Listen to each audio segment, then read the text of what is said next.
Hi friends, ఎలా ఉన్నారు? ఈరోజు మనం అమెజాన్ ప్రైమ్లో స్ట్రీమ్ అవుతున్న 14 డేస్ గర్ల్ ఫ్రెండ్ ఇంట్లో మూవీ రివ్యూ గురించి మాట్లాడుకుందాం ఫ్రెండ్స్. హీరోయిన్ ఎవరో కాదండి, జెంటిల్మెన్ సినిమా చూసావు కదా, నానిది.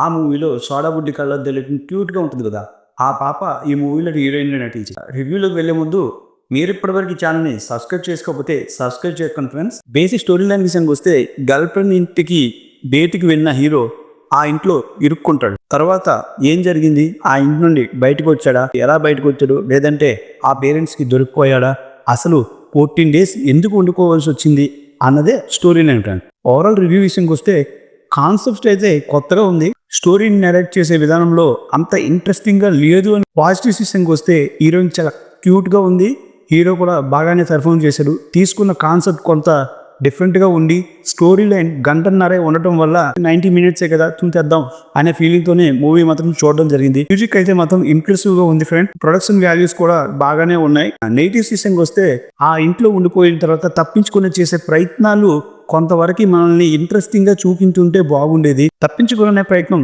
చేస్తూ ఉంటాడు, మళ్ళీ వెంటనే డైవర్ట్ అయిపోతాడు. దానివల్ల మనం మూవీకి కనెక్ట్ అవ్వకుండా మధ్యలో ఉండిపోతాం అనమాట. 14 డేస్ అంటే మనందరికీ జనరల్గా గుర్తొచ్చేది కోవిడ్ క్వారంటైన్ అనమాట. మరి ఆ క్వారంటైన్లో హీరో ఎటువంటి స్ట్రగుల్స్తో ఫేస్ చేశాడు అని కొంచెం ఇంట్రెస్టింగ్గా చూపించిండే బాగును. ఎందుకంటే కోవిడ్ టైంలో అందరూ కూడాను క్వారంటైన్ టైంలో కానీ లాక్డౌన్ టైంలో కానీ ఇబ్బందులే పడ్డారు. ఎవరు కూడాను ఫ్రీగా మూవ్ అవ్వలేదు, ఫ్రీగా క్వారంటైన్ని ఎంజాయ్ చేయలేదు.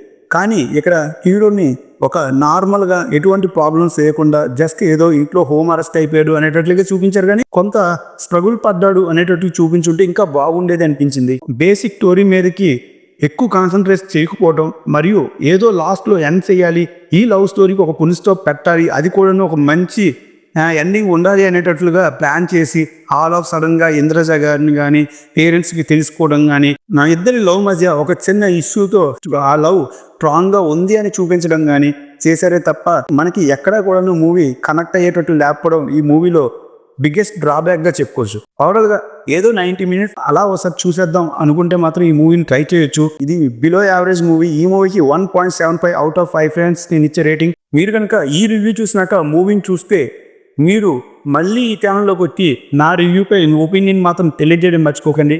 ఓకే ఫ్రెండ్, ఇప్పటివరకు మీరు ఈ ఛానల్ని సబ్స్క్రైబ్ చేసుకోకపోతే సబ్స్క్రైబ్ చేసుకోండి, ఒక్క లైక్ కొట్టండి. Thank you. జై